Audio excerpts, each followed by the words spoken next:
Albin Goller, bonsoir. Bonsoir. Est-ce que vous pouvez dans un premier temps vous présenter et nous présenter ensuite l'Institut? Tout à fait.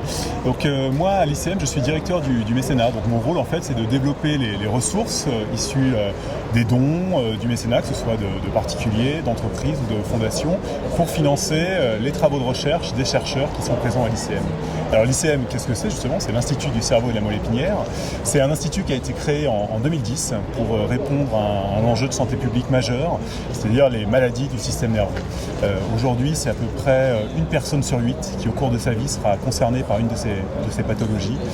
Et pour répondre à cet enjeu, eh bien, on a décidé en fait de créer cet institut qui rassemble au sein de la Pitié-Salpêtrière les chercheurs, mais aussi les médecins, les malades et les entrepreneurs, parce qu'il y a un incubateur de start-up à l'ICM qui tous ensemble en fait collaborent pour trouver les solutions pour développer les thérapies de demain pour des maladies comme la maladie de Parkinson, la maladie d'Alzheimer, la sclérose en plaques, l'épilepsie, les AVC, mais aussi les maladies psychiatriques.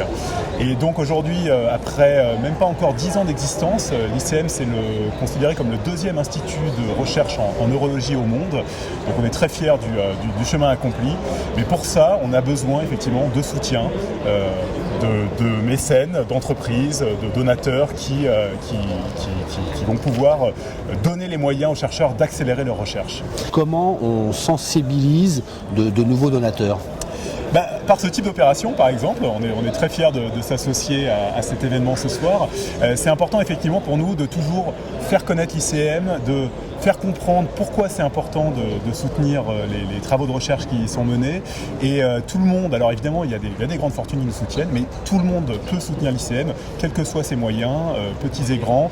Chaque année c'est à peu près 15 millions d'euros qui sont collectés auprès du public et des entreprises.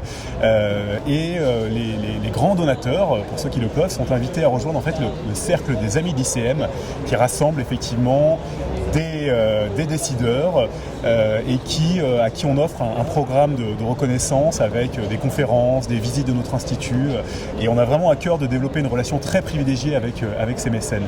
Et en fait ce cercle des amis d'ICM, il est coprésidé par Maurice Lévy et David de Rothschild qui ont à cœur effectivement de remercier régulièrement nos donateurs. Le budget de l'ICM c'est à peu près 60 millions d'euros, donc le mécénat en fait apporte un quart des ressources de l'ICM sont générées par les dons et le mécénat. Et vous allez me dire, c'est pas assez. C'est jamais assez. Alors c'est jamais assez.